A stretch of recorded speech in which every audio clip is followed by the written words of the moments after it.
राधे राधे दोस्तों, मेरे इस चैनल में आप सभी लोगों का बहुत बहुत स्वागत है। तो आज के इस वीडियो में हम तुलसी विवाह के बारे में बात करेंगे। हमने अपने घर में किस प्रकार से तुलसी विवाह संपन्न कराया है, उसकी सारी विधि हम आपके साथ इस वीडियो के माध्यम से शेयर करेंगे। तो देखिए दोस्तों, जो कार्तिक मास की जो देव उठनी एकादशी आती है, जिस दिन श्री हरि 4 महीने की योग निद्रा के बाद जागते हैं, उस दिन से लेकर पूर्णिमा तक यानी कार्तिक मास की पूर्णिमा तक तुलसी विवाह किया जाता है। तो देखिए, तुलसी जी का जो विवाह है वो विष्णु जी के स्वरूप भगवान शालिग्राम जी के साथ किया जाता है। और हम जो तुलसी विवाह कराते हैं तो ये बहुत ही सौभाग्य की बात होती है। आप इसे बिना ब्राह्मण के खुद भी घर पर करा सकते हैं। तो देखिए दोस्तों, ये है मेरी तुलसी मैया। यहाँ पर हमने जो है सर्वप्रथम साफ सफाई कर ली है।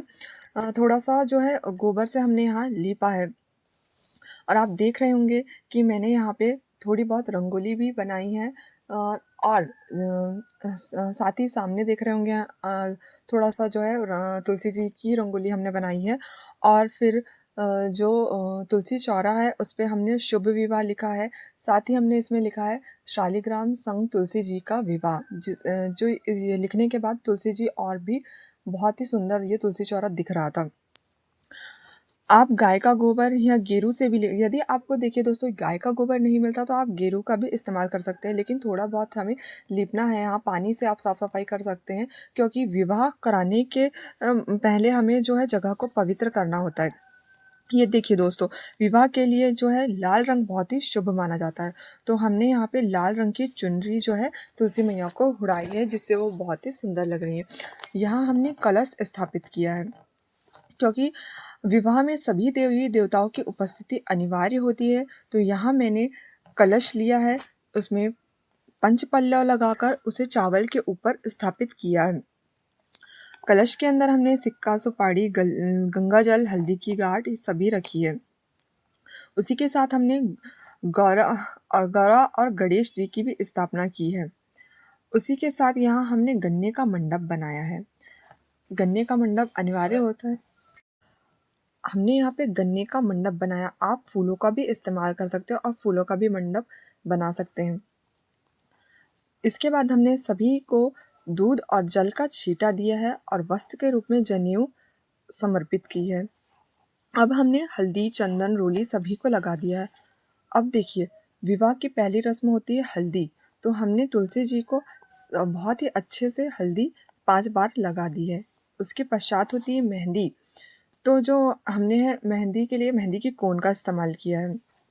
फिर हमने लाल चूड़ी तुलसी मैया को पहनाई है।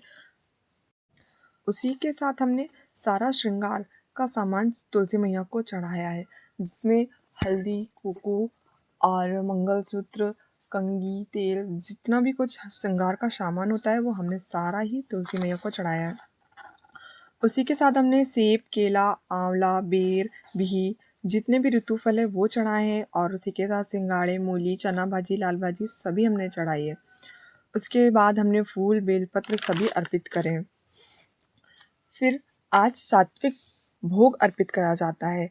तो आप शुद्ध सात्विक भोग अगर आपने बनाया हो तो वो आप अर्पित कर सकते हैं, या तो आप सिंगाड़े चढ़ा सकते हैं, क्योंकि आज के दिन सिंगाड़े ही चढ़ाने का मतलब वो होता है। तो आप भोग नहीं तो सिंगाड़े भी भोग के रूप में चढ़ा सकते हैं। और जो भी भोग आप अर्पित कर रहे हैं तो उसमें तुलसी का पत्ता जरूर डालें। बिना तुलसी के पत्ते के भगवान भोग को स्वीकार नहीं करते हैं। और दोस्तों, जो गन्ने के पास में हमने ना आजू बाजू कच्चे सूत से 5 बार मतलब मंडप को सूता है। ये एक रस्म होती है, तो ये भी हमने किया है। और फिर इसके बाद हमने तुलसी जी की कथा पढ़ी, फिर आरती करी। उसके बाद अंत में हमने तुलसी जी की फेरी लगाई है। 5 बार फेरी हमने चावल फूल रखकर लगाई है। तो यह बहुत ही विशेष होता है, अनिवार्य होता है फेरी लगाना। तो आप भी ज़रूर से फेरी लगाइए। और इसके बाद हमने भगवान श्री हरि और माता तुलसी से प्रार्थना की है कि हे प्रभु, जाने अनजाने में इस विवाह को संपन्न कराने में कोई भी भूल अगर हमसे हो गई हो तो कृपा करके उसे क्षमा कर दीजिए।